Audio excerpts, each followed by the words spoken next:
The leader of opposition, SSENYONYI, came out to reveal that the 4 commissioners that received the previous service award received the second service award. If indeed this is true, it shows the contempt the leadership of parliament has against members of parliament, against the public perception, but also the failure to fight corruption. SSENYONYI said this statement. Listen very carefully because they are going to form a basis for a discussion. Here is the tape.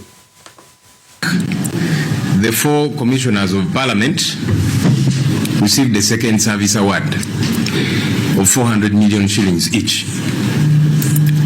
The 4 commissioners, as we know them, the Honorable Solomon Silwanyi, the Honorable Esther Afoychan, the Honorable Prosi Akampulira Mbabazi, and the Honorable Matthias MPUUGA.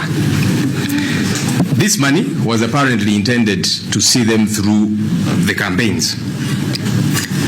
And to avoid the paper trail, this money was received through the parliamentary circle.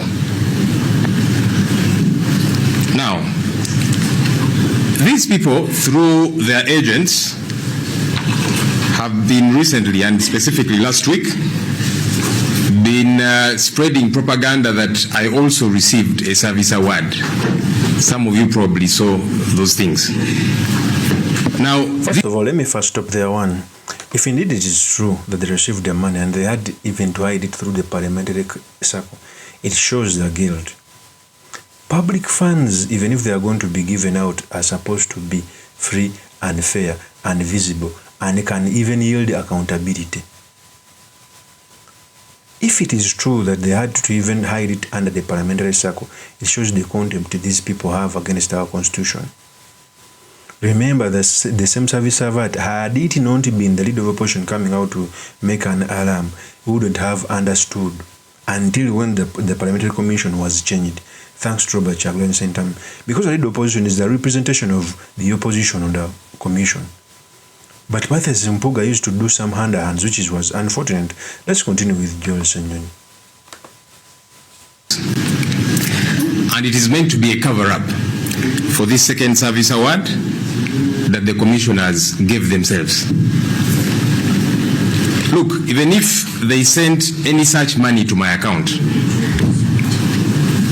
I will direct my bank with immediacy to return that money to the sender. Why? Because such under-the-table money is illegal, it is irregular. This is a point that I've made severally.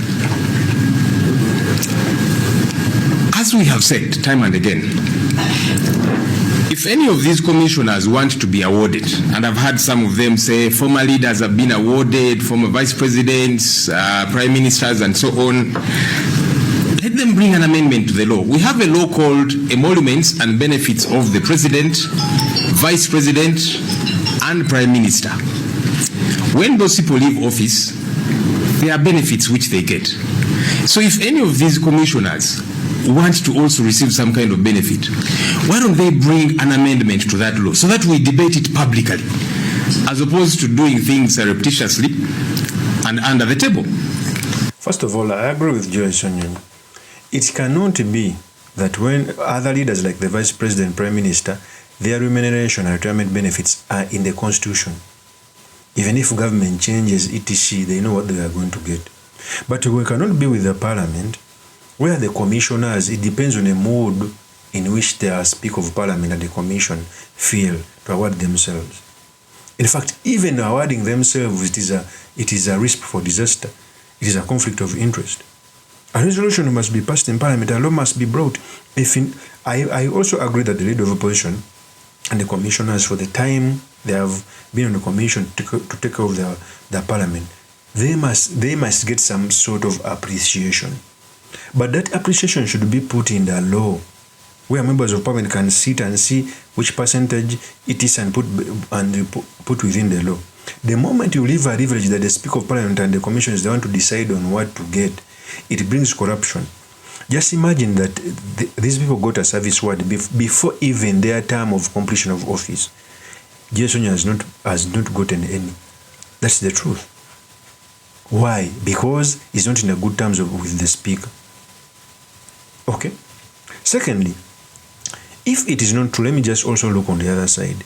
It makes even Joel Sonyo more smarter. Is throwing a stone in the beehives to see what is coming out. Because he also came out to say if that money is put on his account, he'll come out and tell his bank to return it. That would be the best thing. The good thing, the better decision is, indeed Parliament wants to give former commissioners a token of appreciation when serving. They should come out with a law so that even if NUP is in power, so that even if government changes, they know what percentage they are supposed to get, but not giving a leverage the Speaker of Parliament depending on the mood. So I agree. One of the things that this Parliament failed is accountability. And even the Inspector General of Government, IGG, is not coming out with a report against the Parliamentary Commission. I suspect that since time immemorial, it was the first time the IGG was given a retirement benefit. I know because other previous IGGs never got the same that's a token. It was, I think, 500 million. The IGG within the Constitution has some retirement benefit, but the Parliament sat under tantamount to give him a token of 500 million. That alone, a token can be used as a bribe for the IGG not to make some superior finding against the Parliamentary Commission. The reasons why, amidst what you read in reports, the IGG has not come out with a report against the Parliamentary Commission. Why? The former IGG who went, maybe it was the same to get the 500 million shillings, that token, on couple of what is supposed to get as a retirement benefit. So for me, I'm in agreement with the leader of opposition. A law must be brought. In fact, for me, I would even prefer that the leader of opposition, let the opposition through Joel Sonyo bring an amendment for the leader of opposition to be the first runners up, Bobby Wine to come in Parliament. I know for a law to be brought in Parliament, which has an attachment on the exchequers, must be brought by government. Let the leader of opposition come without a salary. It is easier. He can get allowances because I know even the leader of opposition, by virtue of being a leader of opposition, he gets allowances, cars, etc. He can get that without a salary because any amendment which has an attachment to exchequer must be brought by government, but leader of opposition must be the first runners up.